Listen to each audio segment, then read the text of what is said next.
Yeah, I'm not any design. Oh, but even like you have iron in the body.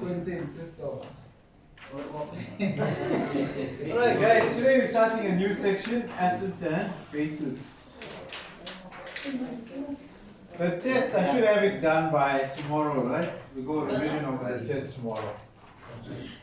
So far, things are looking good there. So, yeah.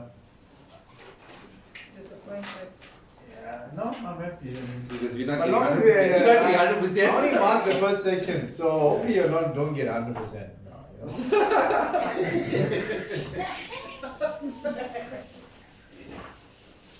You're the first person who lecturer who says, hey guys, don't get 100%. No. Yeah, the best.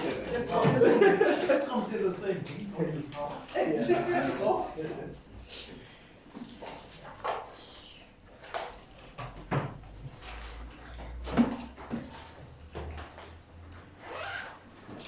Sorry.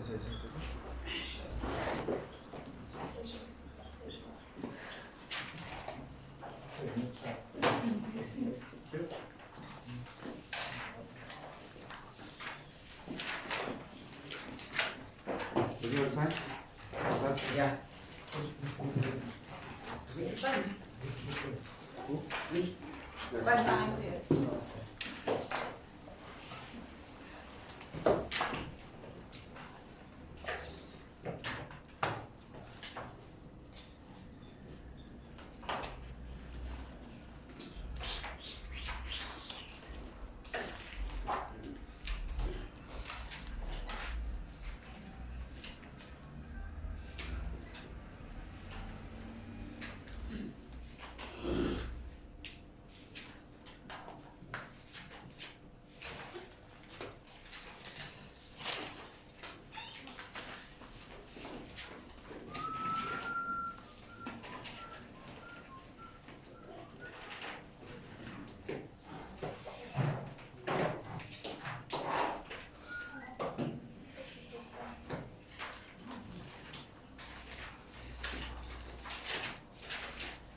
course I want you to be. Sorry? What can you name? So other examples. Me. Or give other examples. Okay.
Ammonia is a bleaching agent. Ammonia? Yeah. Yeah, it's bleaching and cleaning. Okay. That's why you stop transfer. Use any stuff which he turns over bleaches. Yeah. Think that the list was chocolate or something. So,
the Bronsted law theory.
Must be not.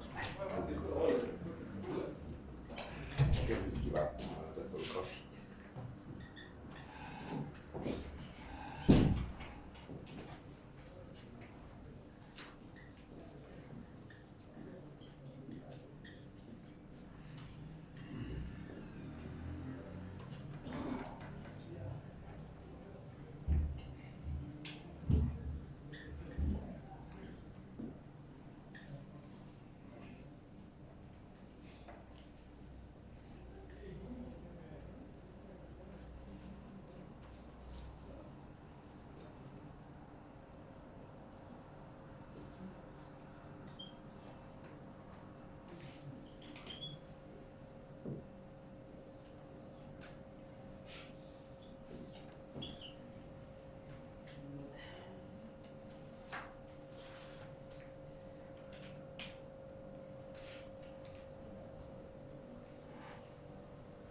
One theory, guys.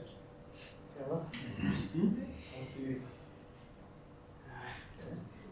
At least these ones, yeah. Well, yeah. It's familiar because it's something that you learned at school. Yeah. This is actually everything in this whole chapter is everything from grade 10 or something. It's not too bad.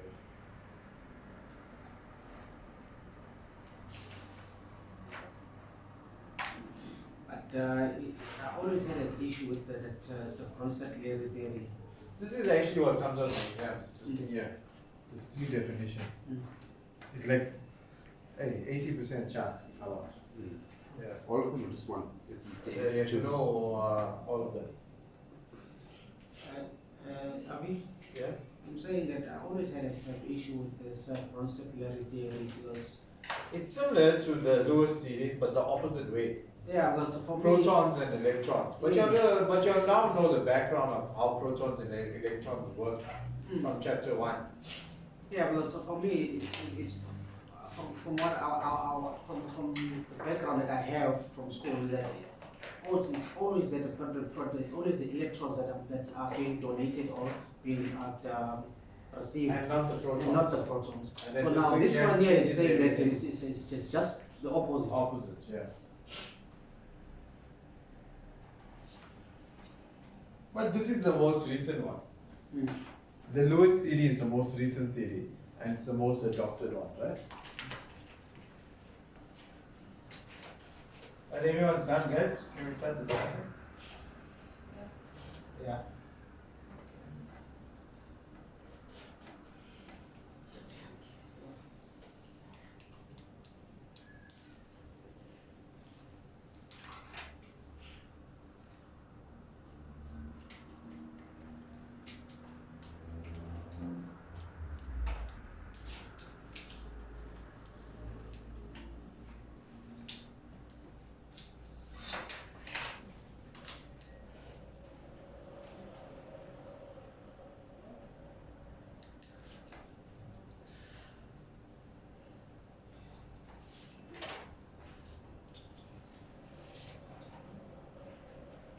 right?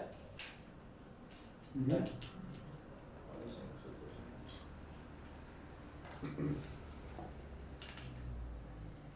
You got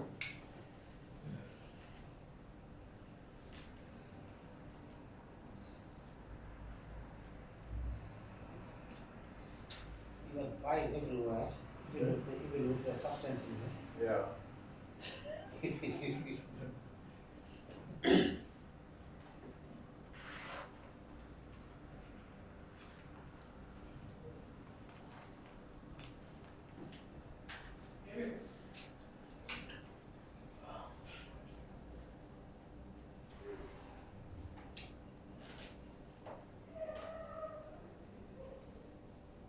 Okay.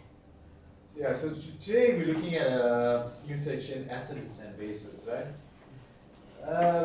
Basically, how an acid is defined in terms of a pH scale, we need to know what's a pH scale, right? So whenever you see the pH scale, you see this P in small and the H always big, right? The P stands for proton, and the H stands for hydrogen, right? So basically, we look at the affinity on the scale for something to either accept or donate a proton, right? Acids lies on a scale between 0 and 7. So the pH scale is from 0 to 14, obviously. And acid lies on the scale between 0 and 7, right? And at 7, we consider a substance to be neutral. And from 7 to 14, it's either called alkaline or basic. Okay? We've got a substance there which is amphoteric. I think we discussed this previously, right? And we said that amphoteric is a substance which is able to act as both an acid and base. That definition comes out a lot, right? It comes out in the matching, amphoteric. So just remember that one, right? But they have something close there that they'll try and confuse you, but you must remember that. So yeah, in terms of the acid's characteristics, one of the characteristics is that it's sour. Can you give me any other characteristics? It's in your manual. But without looking, does anybody know? Any besides it being sour, what other characteristics of an acid?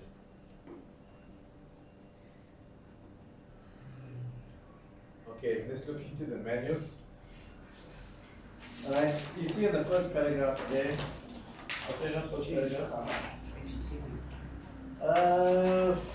Okay, amongst their properties, right? So,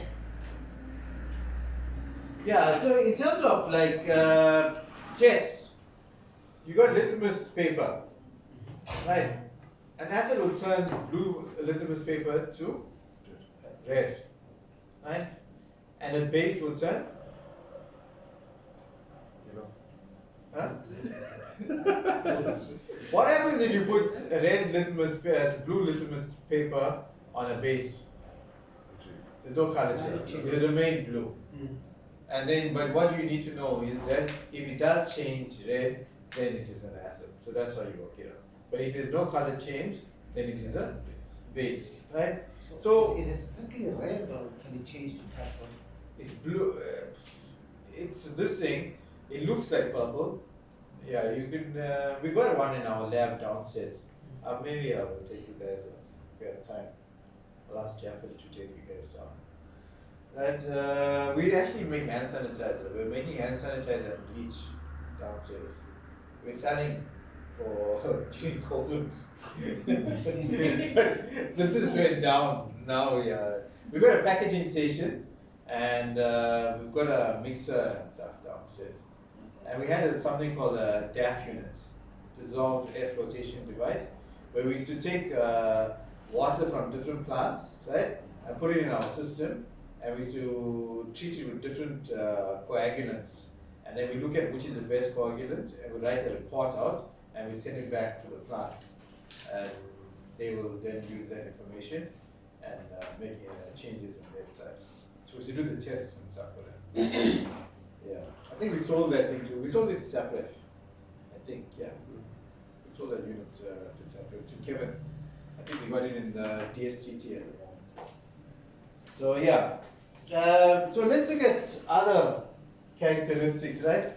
Let's go into the manual here on page 53. We say as early as 16. Okay, basically before we start this, your learning outcomes is you need to know the definitions and examples of compounds with regard to Arrhenius' theory, the Brownstedt-Lowry theory, and the Lewis theory in terms of acids and bases, right?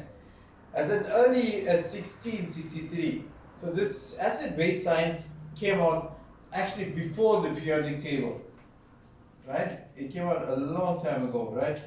Robert Boyle, this guy Robert Boyle is a famous scientist. He came up with the gas law. I remember that from physics, right?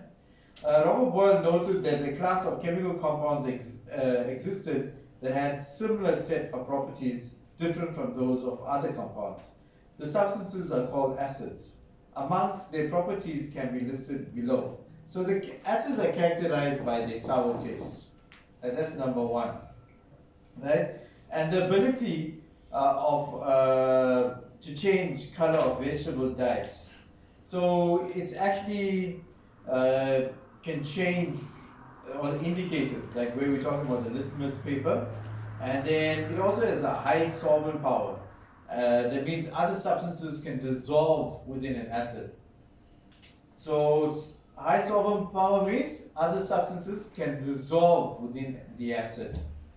Right? It can dissolve within the acid. Basically it breaks down, the acid can break down bonds of other substances. The acid can break down bonds of the other substances, right? And then it has a tendency to react with certain metals and evolve hydrogen. Remember we were looking in the previous module, we were looking at materials, and they kept on talking using the word corrosive. And then we looked at things in terms of corrosive, in terms of acids, right? In other words, acids can break down materials, right, and cause corrosion. So you can add those four there, right? You can add the other three there. Ability to color change vegetable dyes, high solvent power, and tendency to react with metals to evolve hydrogen. You can add these, right? The three. Let's put the one there, so you need to add the three.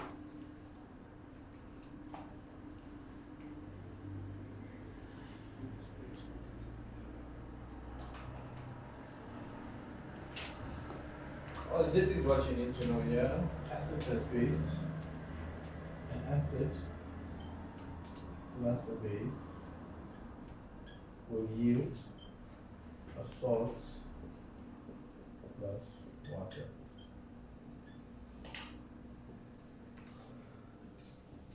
And this ingredient. Acid plus base is salt plus water. That's what I'm telling you. No. No, it's just an equation there, sorry.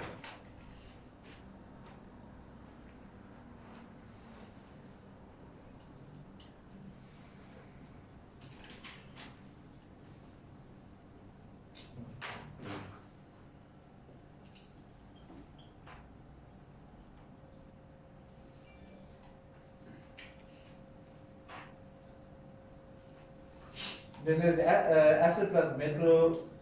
Then there's the acid plus metal oxide. You have to know those reactions, right? But we're going to go through them as we move. Right, so you've got the extra three there, right? So an examples of acids commonly used in industry is hydrochloric acid and sulfuric acid, HCl and H2SO4. And then we said that an example of it is like a citrus fruit, a lemon. Bases, right? Bases, the characteristics, right? We know it is soapy. And then I asked you what else can you name there. If you go into the notes, right? Other chemical compounds called alkalis, we're on the third paragraph there. We're noted for the ability to produce a soapy feel in water, right? Also, it affects vegetable dyes, but above all, it neutralizes acids. Bases neutralizes acids. You can write that down, right? Over here. Bases neutralize acids. Bases neutralize acids. in this part of the notes, right? Bases neutralize acids. And obviously when they neutralize, when you neutralize an acid, basically you remove the acid.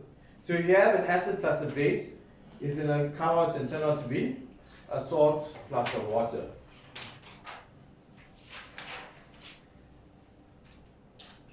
Right, so before we get into the notes, we're going to look at the three different theories, and then we'll look at the theories and there's an example for the theories, and then we're done with the module, right? So, in terms of Arrhenius' theory, right, so he suggested that substances which contain hydrogen, so the main thing is substances that contain hydrogen, gave hydrogen ions in aqueous solutions. He suggested that substances which contain hydrogen gave hydrogen ions in aqueous solutions were acids. So in other words, if you put an acid in an aqueous solution, for example, water, right, it will give off hydrogen ions. That's what he was saying, right? Then his other part of his theory states that similarly, bases were substances which produce hydroxyl ions. Hydroxyl ions, so this is H, OH. and this is OH minus. H plus and OH minus. So this is a positive proton, and this is a electron, or you would say cation and an anion. But everyone understands this theory? Kaya, you okay there? I know this is all new to you. The second one, Was it? ion. So this here doesn't make sense to you. So basically what he's saying is if you put a substance in acid, right? All acids usually, it's characterized by having hydrogen. Hydrogen is the key for acids and bases, right? So what is this guy is saying that when you have a substance, for example, we know that I gave you the example that HCl is a acid. Right? So when we dissolve the HCl in water, HCl plus H2O, right? It's going to give off the H. It's going to become H3O, and you're going to be left with an anion, Cl minus. Right? You get it? While the other is true. If you put a base, right? A base is a substance that produces OH minus. So you're putting something like we have to look like H2SO4. You're gonna get removed. Okay, so this is the acid here, right? We're looking at sodium. Now you can put that NH3 plus H2O. Yeah. Can NH4 plus OH. plus OH. Yeah, exactly that. It has to give off it's called a hydroxyl ion, right? So that's his theory, but his theory wasn't widely adopted because it was the first theory that came out. And you can see that his theory came out in 1600s. And as time went, other guys were looking at these acids and bases, and then this guy Brownstedt-Lowry came out with his theory. This is where Kaya said he gets confused because we're always talking about electrons, and in all our bonding, we're talking about transfer of electrons, sharing of electrons, even metal bonds. We're only talking about electrons. But in his theory, he works the other way around, where he talks about the protons. And the reason why he's talking about protons, what is hydrogen? Hydrogen is the hydrogen ion is a positive ion. So we regard it as a proton. And obviously because it's positive, it's also a what? Positive ion? Cation. Right, it's a cation. Right? So what Brownstedt-Lowry theory states that as defined as being, an acid is defined as being able to lose or donate a proton, while a base is defined as a species which is able to gain or accept a proton. So acids lose a proton. So if you're looking at something like HCl, if you're putting it, mixing it in water, it loses its proton, right? So we'll lose the H from the HCl. You get it? Yeah. Right? and while the other substance that accepts, let's say you added it to water and became H2O plus another H will become H3O. The H3O is then regarded as a base, right? It's called hydronium. And we're going to look at H3O in the manual just now, right? That means it gained or it accepted a proton. And the proton obviously is the H plus. Right? You understand? Yeah. Alright? But the examples of the equations are in the book, so we're going to go through that. But first you need to understand the theory. The last one here, the Lewis theory. That's the same guy who created the Lewis dot structure. Right? He came up with a theory for acids and bases. He worked the other way around. He worked the other way. So if we talk about protons, if we talk about electrons, it will be the opposite. Right? So he said that an acid is a substance which can accept, right, accept electrons. So something that's accepting electrons is known as an acid. And a base is something that donates electrons. So it's the opposite of this here. This guy said that an acid donates protons, but this guy is saying an acid accepts electrons. Alright, so it's donating proton. When something donates a proton, it becomes what? An element donates a proton. Remember, if the charge on it is 0 and it gives off a proton, it becomes more negative, right? And you have a negative charge on it. You get it? So that's why it's the opposite now. You get it? I understand that Lewis tried that theory. It's just that one that was It's the same thing. It's just the opposite way. Yeah. It's the same thing. This wording is opposite because we're saying proton, we're saying donate. When you say electron, we say. Even that one, the Lewis theory. It's, okay, in as much and then what happens is the letters often. In as much what as happens it says it donate and accept that the electron is fine. Yeah. But the part about pair, that's where. Oh yeah. So the pair of electrons, because it's sending off a combination. It's not just there's a bond, and the bond is created between a pair of electrons. So you're breaking that bond. And if you are breaking the bond, you're going to send the pair of electrons. Remember we looked at it in the Lewis dot structures, a pair of electrons join to create the bond. Yeah. Right? It is either sharing or a transfer of electrons. But this year we're looking at covalent bonds, where you got a pair of electrons coming together. So this year is the same pair of electrons that are going to move away. The one that joined the compound together. So then the one that lost that pair of electrons now doesn't satisfy the octet rule anymore. Yeah, no. It won't satisfy the octet rule. Once something doesn't satisfy the octet rule, it'll have a charge on it. Remember that the octet rule is trying to be looking at group 8 elements, The noble gases. The charge on that is 0. Because 8 minus 8 is 0. Yeah, I think 2 formulas. No, how do you do? 3. Yeah. No, I went to do it. Yeah, I did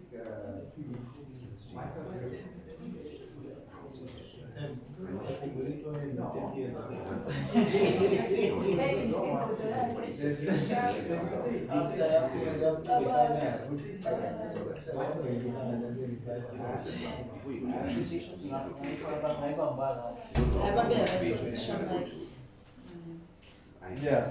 So the Lewis theory, right, again, is an acid which is a substance which can accept a pair of electrons, whereas a base can donate a pair of electrons. Right? Don't get confused with this here because, like I said, it comes up all the time, and students mix these two up. Yeah. Do we have like equations where we can prove these theories? Yeah. It's there. We're gonna go with it. Okay. Yeah. It'll help us. Yeah, it'll help you. You write the example down. Okay, yeah, so let's go back to the textbook. Alright. In 1884, Arrhenius suggested that substances which contain hydrogen and gave hydrogen ions in an aqueous solution were acids. Similarly, bases were substances which produce hydroxyl ions when dissolved in water. It is known that the hydrogen